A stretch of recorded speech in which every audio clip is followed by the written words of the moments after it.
दिशा सालियांच्या हत्येला आत्महत्येचं स्वरूप दिलं गेलं, पण ती आत्महत्या नसून खून आहे असा आरोप करत दिशाच्या वडिलांनी थेट हायकोर्टात याचिका दाखल केली आहे। बलात्कार करून तिचा मृतदेह गॅलरीतून खाली फेकण्यात आला, एवढंच नाही तर त्यांनी आदित्य ठाकरेंवर देखील अनेक गंभीर आरोप केले आहेत।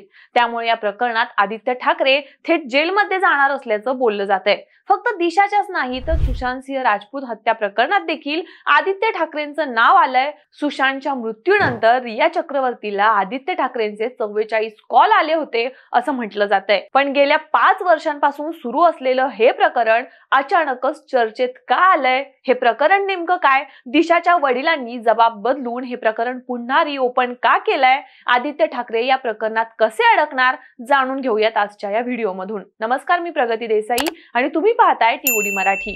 दिशा सालियान मृत्यू प्रकरणी नव्यानं चौकशीसाठी दिशाचे वडील सतीश सालियान यांनी हायकोर्टात याचिका दाखल केली आहे। खरं तर ज्या वडिलांनी दिशाचा मृत्यू नैसर्गिकरित्या झाला आहे, त्यामुळे आम्हाला या प्रकरणापासून लांब ठेवा असं म्हटलं होतं, तेच वडील स्वतःच्या मुलीच्या मृत्यू प्रकरणात ठाकरेंवर आरोप करत आता पुन्हा समोर आलेत। त्यांनी आपल्या मुलीची आत्महत्या नसून हत्या केली गेली आहे असं म्हणत आजपर्यंत कधीही समोर न आलेले खुलासे करत थेट हायकोर्टात याचिका दाखल केली आहे। त्यांनी दाखल केलेल्या याचिकेत आदित्य ठाकरे, सूरज पांचोली, दिनो मोरियासह मुंबई पोलिसांवर देखील गंभीर आरोप केलेत। दिशा तिच्या करिअरसाठी खूप गंभीर होती, ती अशी आत्महत्या करणंच शक्य नाही। माझ्या मुलीचा मृत्यू हा अपघाती झालाय असं मला त्यावेळी भासवण्यात आलं, मात्र तिचा मृत्यू हा अपघाती नसून तिच्यावर सामूहिक बलात्कार करून तिची हत्या करण्यात आली आहे असं सतीश सालियान यांनी म्हटलंय। माजी महापौर किशोरी पेडणेकर, मालवण पोलीस ठाण्यातील अधिकारी यांनी ते सांगत असलेली गोष्ट खरी असल्याचं सतत रेटत होते।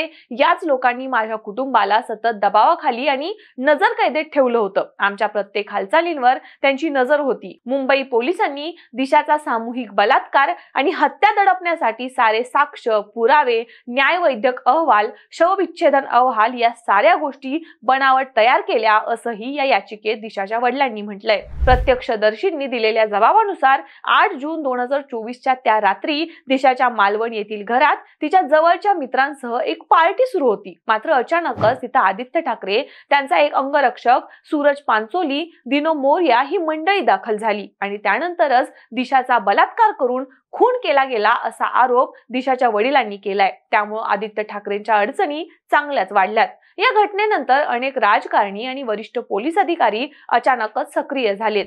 या घटनेनंतर आदित्य ठाकरे वरिष्ठ पोलीस अधिकाऱ्यांशी सतत फोनवरून संपर्कात होते। याशिवाय दिशाच्या जवळच्या काही व्यक्तींनाही त्यांनी अनेक फोन कॉल्स केले। दिशाच्या मृत्यूनंतर काही दिवसांनी सुशांत सिंह राजपूत यांचाही मृत्यू झाला। याच कालावधीत रिया चक्रवर्ती सोबत आदित्य ठाकरेंनी 44 वेळा फोनवर बोलणं केल्याचाही आरोप या याचिकेद्वारे करण्यात आलाय। दिशाचा मृतदेह बंद खोलीच्या गॅलरीतून तो बाहेर फेकण्यात आला। तिनं 14व्या मजल्यावरून उडी घेत आत्महत्या केल्याचा दावा केला गेला, मात्र दिशाच्या मृतदेहावर घटनेशी जुळणाऱ्या कुठल्याही खुणा नव्हत्या। गँगरेपच्या खुणा मिटवण्यासाठीच मुंबई पोलिसांनी दिशाच्या मृतदेहाचं शवविच्छेदन करण्यात 50 तासांचा उशीर केला असंही या याचिकेत म्हटलंय। पण दिशाच्या वडिलांनी आदित्य ठाकरेंवर वेगवेगळे आरोप केल्यानंतर 5 वर्षांपासून सातत्याने बदनामीचा प्रयत्न होतच आहे, आम्ही कोर्टात उत्तर देऊ असं आदित्य ठाकरेंनी म्हटलंय। याशिवाय रोहित पवारांनी पण आदित्य ठाकरेंची पाठराखण केली आहे। आदित्य ठाकरेंचे नाव या प्रकरणात घेतले गेले, पण मी आदित्य ठाकरेंना फार जास्त जवळून बघतो। त्यांचा स्वभाव, त्यांचा संपर्क यामुळे मी ठामपणे सांगू शकतो की या प्रकरणात जरी आदित्य ठाकरेंचं नाव आलं असलं तरीही त्यांचा या प्रकरणात काहीही संबंध नाहीये असा ठाम आत्मविश्वास रोहित पवारांनी आदित्य ठाकरेंवर दाखवलाय। एवढंच नाही तर शिंदेच्या आमदारांनी देखील आदित्य ठाकरेंचीच बाजू मांडली आहे। पण एकूणच हे प्रकरण आता अचानक वर आल्यानंतर वेगवेगळे तर्कवितर्क काढले जात आहेत। यामध्ये फक्त आदित्य ठाकरेच नाहीत, तर त्यावेळी राज्याचे मुख्यमंत्री उद्धव ठाकरेंनी देखील काहीही ठोस भूमिका न घेता